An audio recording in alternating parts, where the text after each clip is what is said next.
एक नई वीडियो के साथ आज मैं फिर हाजिर हूं, आपका होस्ट दोस्त विक्रांत जोशी आपका स्वागत करता हूं मेरे रिव्यू मास्टर में।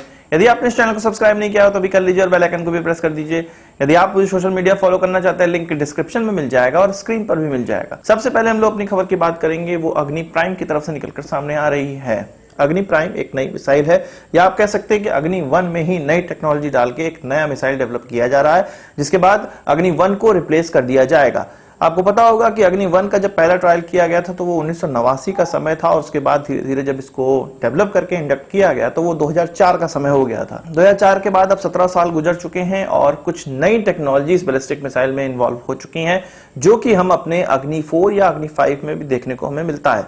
तो इन्हीं टेक्नोलॉजीज, इन्हीं उन्नत टेक्नोलॉजीज का इस्तेमाल करने के लिए अग्नि प्राइम को डेवलप किया गया है। अग्नि 1 में ही ये टेक्नोलॉजीज डाली जाएंगी, जिसके बाद इसको अग्नि प्राइम के नाम से जाना जाएगा और पूरी तरह से फिर अग्नि 1 को रिप्लेस कर दिया जाएगा। खास बात यहाँ पे ये रहने वाली है कि इसका जो अटैक है या इसका टारगेट को भेदने का जो एक्यूरेसी है वो बहुत ज्यादा बढ़ जाएगी।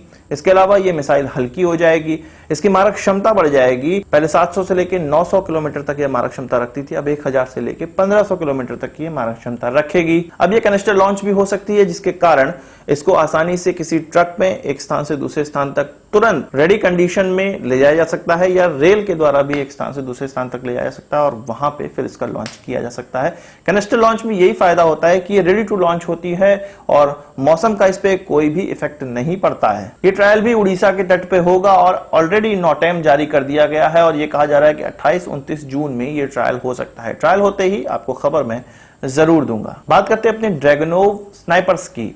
आप जानते हैं कि ये रशियन स्नाइपर है, स्नाइपर राइफल है, और इसका इस्तेमाल भारत में बहुत समय से हो रहा है, कुछ 20 से 30 सालों से हो रहा है या उससे भी पहले से हो रहा है। पर इतनी पुरानी होने के कारण ही इसमें एक ये ड्रॉबैक है कि इसकी जो रेंज है वो कम है। इसीलिए तो हमने इजरायली और अमेरिकन नई स्नाइपर राइफल को इंडक्ट किया है।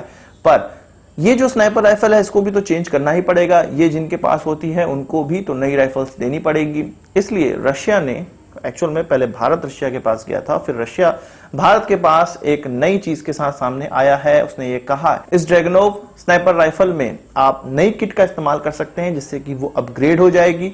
अपग्रेड होने के बाद वो 1 किलोमीटर से ज्यादा मारक क्षमता रखेगी और उसकी एक्यूरेसी भी बढ़ जाएगी। इसमें यह भी बताया गया है कि एक राइफल का जो दाम होता है, एक स्नाइपर राइफल का जो दाम होता है, उस दाम में 4 ड्रैगनोव को आसानी से अपग्रेड किया जा सकता है। अपग्रेडेशन की बात इसलिए भी ज्यादा मानी जा रही है कि किसी स्नाइपर राइफल को चलाने के लिए स्नाइपर को काफी तैयार करना पड़ता है। यदि ड्रैगनोव को चलाने वाले स्नाइपर को अगर एक थोड़े से अपग्रेडेशन के साथ वही राइफल दे दी जाए तो उसको बहुत ज्यादा ट्रेनिंग की आवश्यकता नहीं पड़ेगी और वो अपनी पुरानी ही राइफल से ज्यादा उन्नत वार कर पाएगा। और यही इस चीज के पीछे, इस अपग्रेडेशन के पीछे विचार है। और अगले ही महीने जुलाई में ही इसका जो ट्रायल है, इसका जो प्रदर्शन है वो रशिया हमें करने वाला है। और इंडियन आर्मी मुझे 100% लगता है कि इस चीज की तरफ जाएगी ही, अगर उसको कॉस्ट इफेक्टिव ये चीजें। वही बात कर लेते हैं भारत चीन रिश्तों की। इस खबर को आपको पूरा सुनना चाहिए क्योंकि इस खबर में थोड़ा सा हास्य भी मिला हुआ है।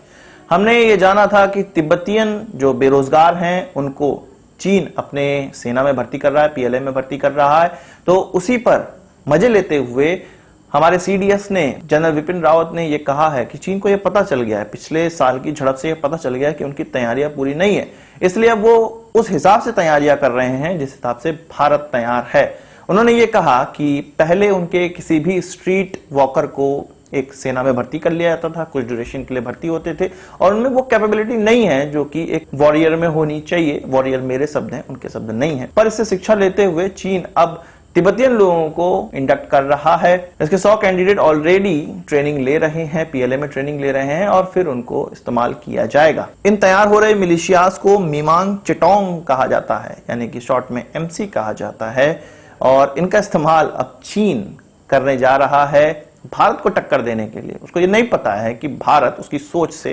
थोड़ा आगे है, थोड़ा क्या ज्यादा आगे है। हथियार उन्नत लेने से कुछ नहीं होता है, ये चीन को पता चल चुका है।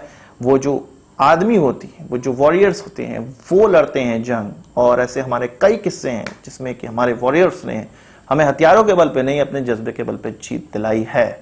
और यही चीज चीन ने पिछले साल देख ली है। वही बात कर लेते हैं ब्रिटिश रॉयल नेवी की। उनका एक HMS डिफेंडर है जो कि एक डिस्ट्रॉयर है, वो ब्लैक सी के रशियन सीमा के अंदर घुस गया। रशिया ने उसको कई बार मना किया, पर 2-3 किलोमीटर जब वो अंदर चला गया तब रशिया ने बम गिराए, कुछ 3-4 बम वहां पर गिराए, जो कि केवल वार्निंग देने के लिए बम होते हैं। समंदर में इसको शिप के थोड़ा दूर गिराया गया, जिससे कि शिप को यह पता चला कि वो गलत काम कर रहे हैं या गलत सीमा में घुस गए, या वो जानबूझ के सीमा में घुसने का प्रयास कर रहे होंगे। रशिया को पिंच करने का तो काम कर ही रहे हैं नाटो के देश, जब से उसने क्रीमिया को एनेक्स किया हुआ है। तो रशिया ने इस प्रकार के वार्निंग शॉट फायर किए, तब ब्रिटिश जो ये डिफेंडर है, HMS डिफेंडर, ये वापस अपने उल्टे पांव लौट गया।